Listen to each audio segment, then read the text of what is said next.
दंगई और दंगा कराने वाले कोई और लोग थे जो कि सरकार के साथ मिले हुए थे, पुलिस भी उनके साथ मिली हुई थी, और जिनको पुलिस इसके लिए ज़िम्मेदार ठहरा रही थी और अरेस्ट कर रही थी, वो लोग बिल्कुल बेकसूर और बहुत ही अहिंसक एक प्रोटेस्ट में इन्वॉल्व थे। तो इस ऐसे हालात में न्यायपालिका का बहुत बड़ा दायित्व होता है कि वो इस पर एक इंडिपेंडेंट जांच करवाए, और उसी पुलिस जो दंगइयों के साथ मिली हुई थी उनके ऊपर इसकी जांच ना छोड़े। तो ये करवाने के बजाय वो पुलिस के साथ चलते गए, और उसके चलते हुए आज हम देख रहे हैं कि आज भी बहुत सारे बेकसूर लोग, उमर खालिद सैफी जैसे बहुत सारे बेकसूर लोग आज भी जेलों में बंद हैं। तो इसलिए इसमें न्यायपालिका का बहुत बड़ा कसूर है, मैं मानता हूँ।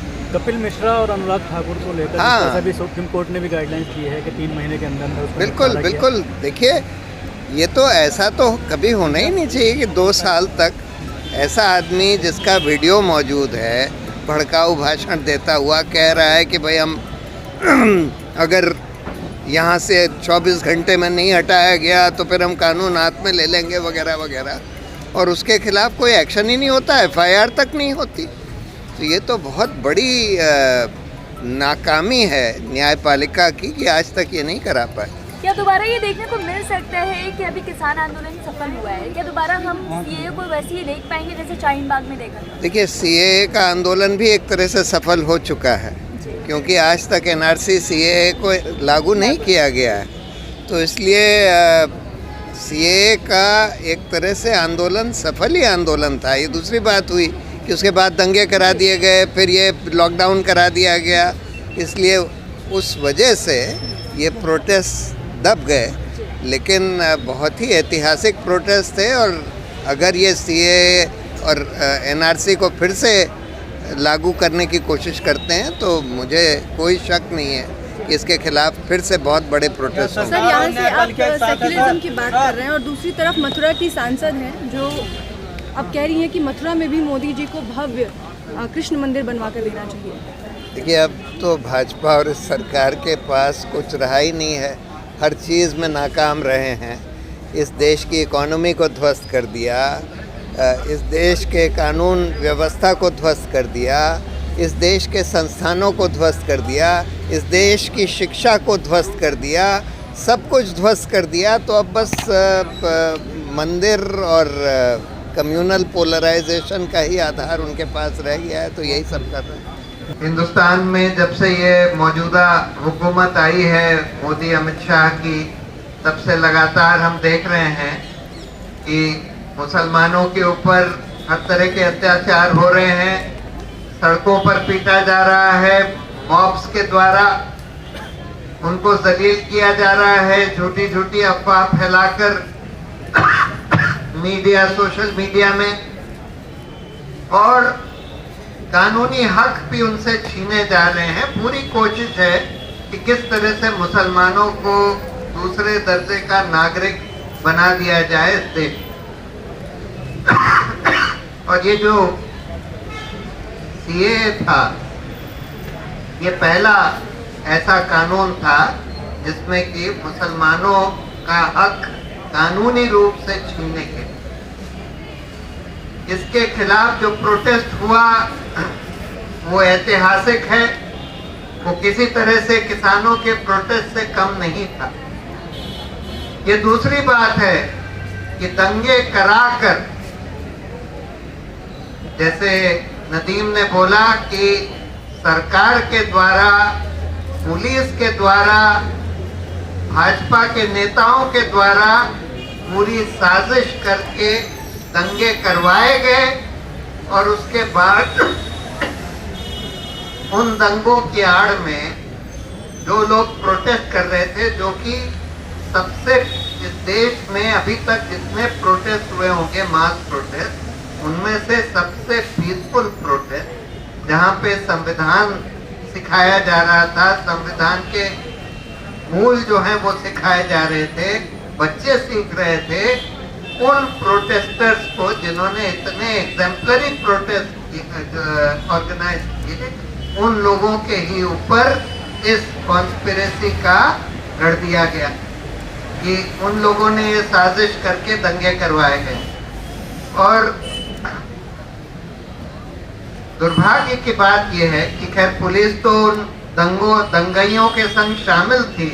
दुर्भाग्य की बात यह है कि न्यायपालिका ने भी अपना रोल इसमें अदा नहीं किया।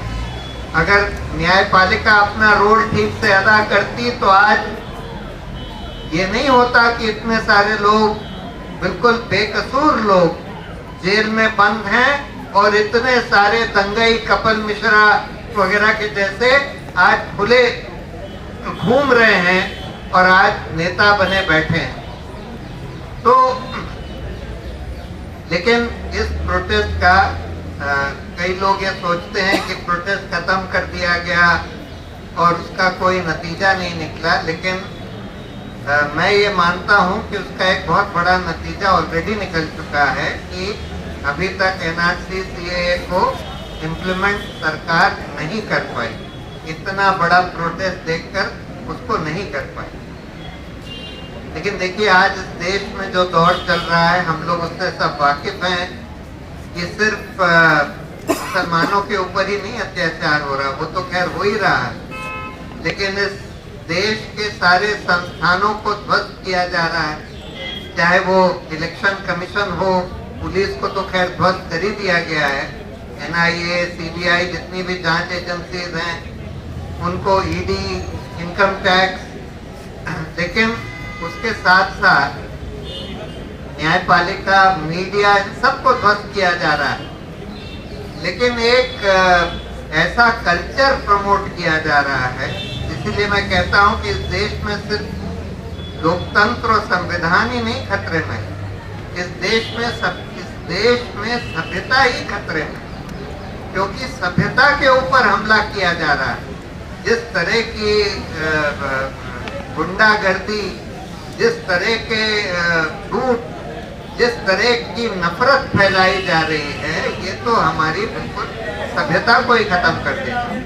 लेकिन अच्छी बात यह है, एक आशा की किरण ये है कि ये सब चलते हुए भी, देखिए जैसे आसिफ ने आपको बताया कि हमारे यहाँ जो स्पिरिट है रेजिस्टेंस की, और वो आज खत्म नहीं हुई है, वो पूरी तरह से जिंदा है। और अब हम देख रहे हैं कि पब्लिक ओपिनियन भी बदल रही है, बड़ी तेजी से बदल रही है, और जैसे जैसे पब्लिक ओपिनियन बदलती है हम देखते हैं कि कई सारे हमारे खासकर न्यायपालिका भी अपना रुख बदल लेती है। तो अब हम न्यायपालिका का भी रुख धीरे धीरे बदलता हुआ देख रहे हैं। तो ऐसा नहीं है कि सब कुछ खत्म हो चुका है इस देश में, कि ये देश हिंदू राष्ट्र बन चुका है, ऐसा नहीं है। ये हमको नहीं सोचना है, हमको खड़े रहना है, लड़ते रहना है, और अल्टीमेटली इन जालिमों की हार हो।